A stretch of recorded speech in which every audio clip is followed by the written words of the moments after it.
you don't expect me to love myself so much, you don't expect me to not stress myself, then you come and stress me. Who are you? If a girl is not classy and she does not have standard and she's not pretty, so let me tell you, there are people who are going to see her finish, because even if you're not pretty, please just have standards. I be so sick of you niggas, y'all contradicting. I be so bold myself when you come and fuck me. I feel so ordinary, except when you around me. Treat me like corduroy, you wear me out. Arguments, you air me out. Tripping about you. Hi guys, welcome back to my YouTube channel. It's your girl Lapo. Thank you for coming by my channel and thank you for subscribing. If you have not subscribed, what you doing? Subscribe. And if you're a returning subscriber, thank you for coming back. So as you can see by the title, we're going to be having a girl talk today, and I see myself wanting to be having girl talk with you. Like this is like, I just want to be having, I just want to be talking about, you know, classiness, you know, glow up and stuff like that. So, and the title of the girl talk states things that you should cut out or things that you should stop. 5 things that you should stop as you're approaching your early 20s, or maybe you're in your early 20s already. This still works for you. So I wrote down some points that I'm going to be elaborating on. So, and if you have not subscribed, can you subscribe? So let's get right into the video. So first of all, I'm going to need you all and myself to be cutting out self-doubt. I mean, people doubt themselves a lot, especially we girls. We doubt ourselves a lot, and we're not taking this into the new chapter, the 20 years old thing. We're not taking self-doubt into these things. And I know this might seem like simple when you're saying it, but it's actually a lot harder than you think. Like, just have faith in yourself.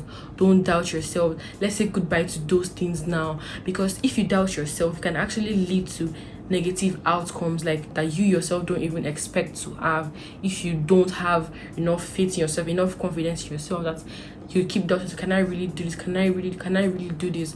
Like, let's call out those questions that of can I really do this? You need to build an inner strong voice for yourself that I can actually do this, I can get this done, like I'm getting this done. So I want us to cut out self-doubt. Like, let's stop doubting ourselves, because if we are doubting ourselves, then who is not going to doubt us? Like, how about people that, how about our friends? How about those that don't even know us? Like, we need to be screaming elegance, we need to be screaming classiness. So if you are doubting yourself, girl, I need you to cut out that now. Like, let's leave that behind.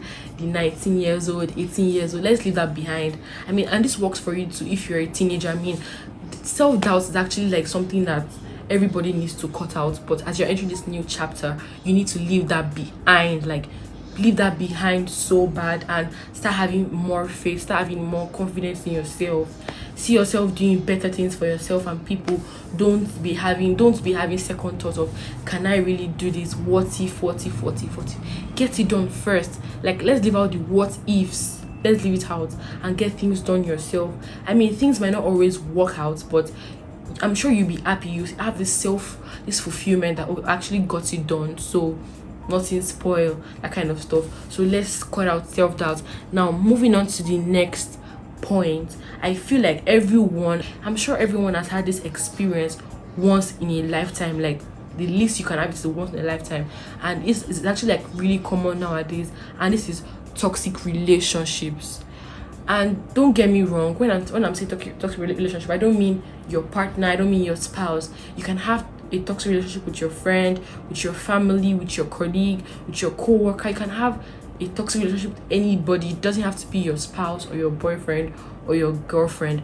Let's try to set boundaries, because I feel like boundaries are what works for toxic relationships. Like, that's cut out. Like, if you tell this person that I don't like this and I don't want this, that's you setting your bound. That's you saying no to things that you don't actually want. So they will not try to do not try to be guilt tripping you or try to be manipulating you or gaslighting you, which makes it a toxic relationship. Just cut out toxic relationships, because that's what I feel like.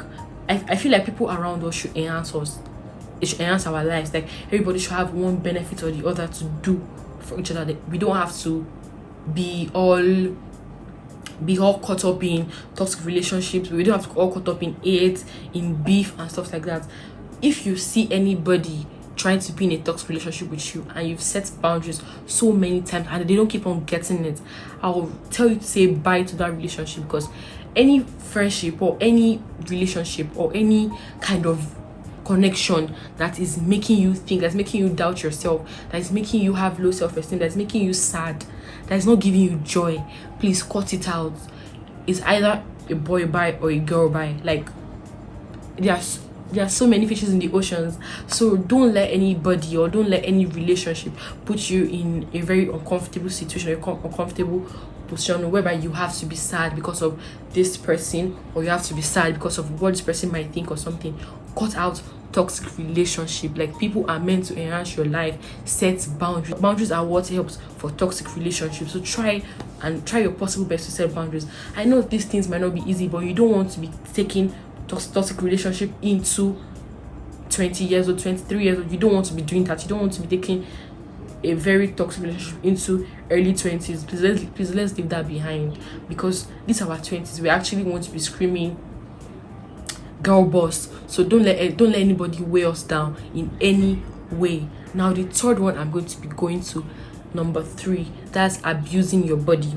This is what we girls do a lot, and we don't only do it to ourselves, we do it to like other people around us. Like, don't let us as girls be body shaming each other. Like, I was scrolling through TikTok some days ago, and I saw a girl body shaming a girl, and I'm like seriously, like, if girls are now body shaming each other, what should guys be doing? That means if a guy should body shame you, you should just keep quiet. Because for a girl to body shaming a girl, that means a guy is allowed to do it. So let's not we as girls be body shaming other girls like us, because it doesn't really actually make sense. And this abusing your body has like wide range of things that actually lead to it.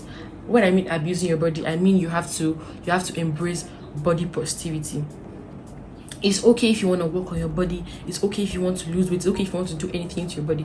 It's your body. It's your decision. But for those that don't want to do it, you don't have to body shame them or make them feel uncomfortable about it.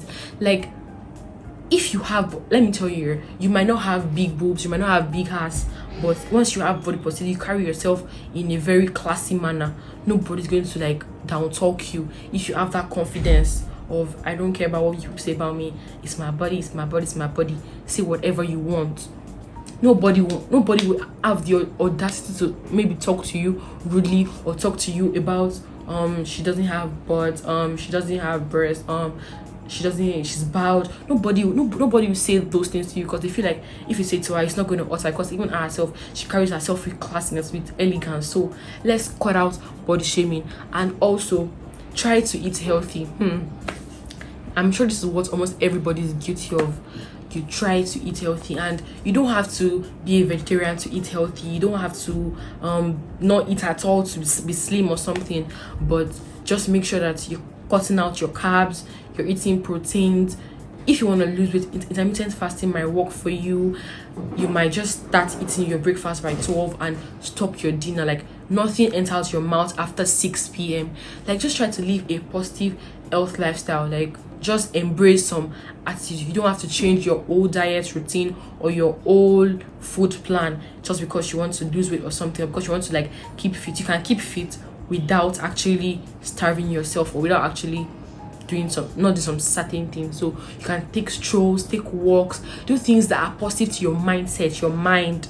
You don't have to only take care of your physical outlook. You can take care of your mental health. Your spiritual health is very important too, and your emotional health. Like, just having peace of mind, nothing beats that. I'm not going to let you, nothing beats having peace of mind. So try to take care of yourself, try to eat healthy, invest in skincare. So let me tell you, you don't have to break a bank to slay. You don't have to break a bank to be looking all good and all nice. You can actually get a moisturizer, get a face wash and a sunscreen, and let me tell you, that works for some people. You don't have to buy the old skincare supermarket just because you want your face to glow or you want your body to glow. We're not doing that. We are going with something budget friendly. And if you don't want anybody, and if you have the funds to not do budget friendly, you want to like go all out, you can do that. But if you don't have the funds, girl, don't stress yourself, don't pressure yourself. Get a moisturizer, get a face wash, get a sunscreen that works for you. If it's a cleanser that works, you don't have to do a lot to actually be pretty,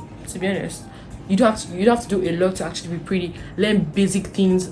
Also, this is a bonus actually. Learning a skill actually will work for you in your early 20s. You don't have to have it all together, but you can be a lash tech, you can be making lip glosses, you can be a nail tech, you can be a tattoo artist. There are so many things that you can do. You can learn how to do your makeup yourself, learn how to install your hair yourself. Those basic things actually going to like save you a lot in your early 20s, whereby maybe you are rushing for something. You don't have to be all scattered and disorganized and try to be looking for who's gonna help me do this, who's gonna help me do this. That one only causes stiffness. If you can't do things yourself, it causes a lot of stiffness, not only among your friends but among other people. Like they feel like she can't even do her things herself, so just leave her be, just she'll figure it out. But if they know that she can do her makeup herself, she can install her hair herself, she can do things that herself, she doesn't even need me, so they be like, you can't do anything to alter, you can't do anything that's going to get to her. Do you understand? So let's try to embrace this little artist. Obviously take step by step. It doesn't have to be all perfect at once, but I'm just sharing this point to you so you know, and you take it as pointers as you're entering your early 20s, not to make some mistakes and to be giving that girl boss vibe as you're entering. Because I really like it when girls are so confident, so classy, and like you look at it and I'm like, oh my god, this girl is so classy, like she's so pretty and she's so classy. So these are just pointers and things that you should cut down while you're entering your early 20s. And the fourth one is not having expectations for the way others treat you or the way you treat yourself. This is so important, and this has to do with entitlement. Like I'm sure there are so many people in your life that just feel entitled to things that generally supposed to feel entitled to.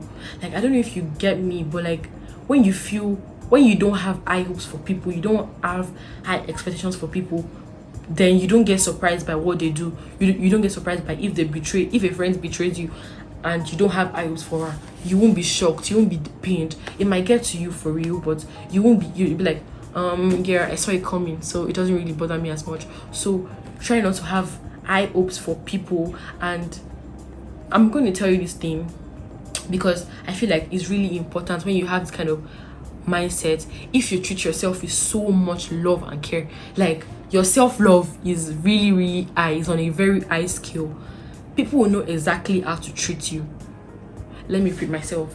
If your self-love is on a very high scale, you love yourself a lot, people will know exactly how to treat you, how it should be done. Because you don't expect me to love myself so much, you don't expect me to not stress myself, then you come and stress me. Who are you? So you can't come and stress me if I myself, I'm not stressing myself. So why is come and stress me? So if you treat yourself with so much love and care, you baby yourself, you pamper yourself, nobody will come and want to like down talk you or try to make you feel less of yourself.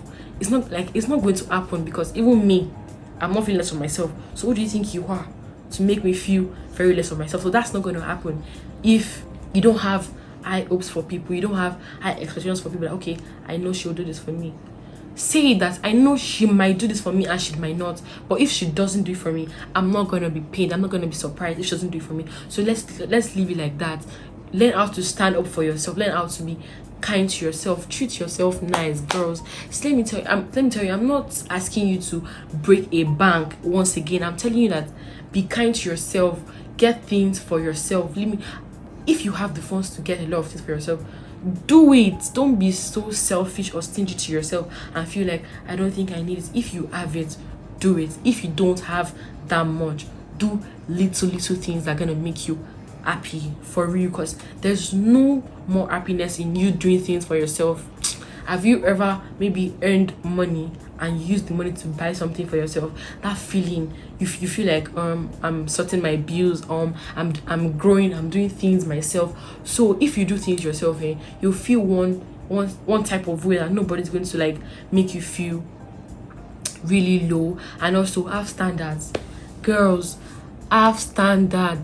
Please, I'm begging you. See, if a girl is not classy and she does not have standard and she's not pretty, so let me tell you, there are people who are going to see her finish. Because even if you're not pretty, please just have standards. Because if you don't have standards, people are going to look at you like classless, standardless, if there's a word like that. So try to have standard for yourself, try to be kind to yourself, speak for yourself, stand up for yourself. Don't let people fight for you, or don't let people shadow your opinions or like keep quiet when they're talking to you. say your mind, say how you feel, because some people don't exactly know how you feel. It sounds where they cut your heart, cut your mind before they know how you feel. Speak up for yourself. I don't like what you just did, but I just want to clear the hair so we are cool now.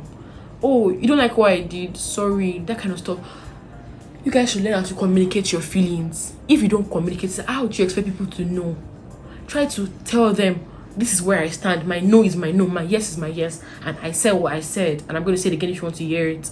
I don't like what you did. That's like a very much example of you speaking up for yourself. Now, the fifth one I'm going to be talking about is reckless spending. See, this reckless spending, it has to do with me too, because I know for a fact that sometimes I spend recklessly. Sometimes I buy things that are not even necessary, and I find myself in probably 2 months time saying that I actually got that stuff and I did not even need it. I just got it and now it has spot on. I'm throwing it away. So like try to make a plan for yourself. Don't just spend. Don't just spend unwisely. And let me tell you this, your relationship with money and spending is going to evolve as your lifestyle changes. How you spend money is going to change as you grow older and as you change your lifestyle. Let me say higher in life, more classy. Like, you don't expect me to be earning a lot and I'm still watching how I spend. Do you understand? You watch how you spend, but you spend for yourself. I don't know if you get my point. So is where you are in life that will determine how you spend. So that's what I meant by your relationship with money changes, or your relationship with spending changes as your life evolves. You don't have to spend money on things that are not useful to you. You don't have to do that. Okay, for example, I know for a fact that I don't wear off-shoulder clothes. I don't like when my shoulder is showing because it makes me feel uncomfortable, and the old bra stuff, the old bra strap. I don't like when my bra strap is showing and stuff like that. But because there's this off-shoulder top in town that is in vogue, that influencers are wearing, it's not cheap, then I go and get it. I'm not like, I don't wear off-shoulder tops. Why am I getting it? So don't get things because they're in vogue. Don't get things because this is what influencers are wearing. This is what people are wearing. I want to get it. If it's not, if it's what you don't need, you just want it. That's where the difference between needs and wants comes in. If you don't need it, don't get it. Because for example, let's even use this. You have a lot of off-shoulder tops, but because one is in vogue, you leave everyone at home. You now can get that one in vogue because influencers is wearing it, because Priscilla is wearing it, because Michelle is wearing it, because Diana is wearing it. You go and get it. They have the money to buy a lot of tops like that, but you that are trying to manage yourself, you're going extra mile to get stuff that you might not even wear at the end of the day, or you might not even need because you already have some that you can actually be wearing. So don't buy things because they're in vogue. Buy things because you need them. And don't get me wrong, I'm not asking you not to spoil yourself. It's okay for you to spoil yourself once in a while, but as you're spoiling yourself, don't lose focus, because if you lose focus, that's when you lose actually. So don't lose focus, and also spend money on things that enhance your life, that has good relationship with your values and your habits. Spend money on things that enhance your beauty, enhance your life, that you think, that you feel like you need, that you don't have. Don't buy things because I don't know why I just got it. Like, this thing happens to me a lot. For example, I enter a supermarket and I'm going to supermarket for sanitary pad, or I'm going there for a tissue paper, or I'm going there for extensions. Then I enter that place. Then I'm supposed to go to the body product side for the sanitary pad or something, but I see myself walking out. I do it a lot. I see myself window shopping. From window shopping, I pick something. I didn't plan to get that stuff, but I just pick it, and I feel like when I get home, this thing that you bought now, you don't need it now. You don't even need that because you have, or because it's not your type of thing. Why did you get it? That, I feel like it's a syndrome that happens, like when you just go out, you just get stuff that you might not even need. Then also, before you take out your credit card or you take out your cash, pause. Take take like 2 seconds and ask yourself, do I really need this? Like, ask yourself that, if I don't get this thing, am I going to be okay? If I don't get this thing, is it going to affect me anyway? If it's not going to affect you, please don't get it. Please don't get it. If it's not going to affect you, please don't get it. But if you feel like you really need it, you have the funds to do it, do more. Nobody's stopping you, girl. Spend your money. You're making it. Spend it. But if you're trying to manage yourself, you're trying to be on budget, ask yourself, am I going to need what I'm about to get? If you don't need it, please, I beg you, don't get it. Because at the end of the day, you lose. You don't use it. That's losing on both sides. Ask, do I need this? If I don't buy it, is it going to affect me anyway? And these are just like the 5 things that you actually need to know and put into consideration. I hope you guys took down a note and a pen and you wrote down some things that might be useful to you while you're entering your early 20s, or while you're already in your early 20s. And I mean, it's not too late to actually take these things into consideration. Trust me, it's not too late. So I hope you gained few points, and I hope you gained some things from these 5 things that I just listed. Let me run it down again. So the first one I said is, do not doubt yourself. Cut out the self-doubt. Stop doubting yourself. It's not going to help you. The second one I said is toxic relationship. Cut out every toxic relationship in your life. If it's not benefiting you in any way, bye, in the trash can, leave it out. The third one I said is abusing your body. Do not abuse your body. The fourth one I said is, do not have high expectations for people, or for the way people will treat you, because that's when you get pained, and that's when you get hurt by what they do and what they don't do for you. So don't have high hopes for people. And the last one I said is reckless spending. Try to spend wisely. Try to manage your finances. Try to be more logical and economical when it comes to spending. But this spending, if you have the money to spend it, please spend it. Be kind to yourself. Treat yourself well, because that's how people will be able to treat you, if you treat yourself well and good. And I'm sure I'm sure that you guys have gained few things from these things that I just listed, and I hope you enjoy this video as I enjoyed recording it. Till next time, I love you guys so much. Don't forget to like, comment, share and subscribe. That subscribing part is really important to me, and please make sure you share it to your friends. You can share this video to your friends. Any friend that you feel like might need this video, share it to them. Please don't be stingy. Be kind to people. Be kind to yourself too. I love you. Bye.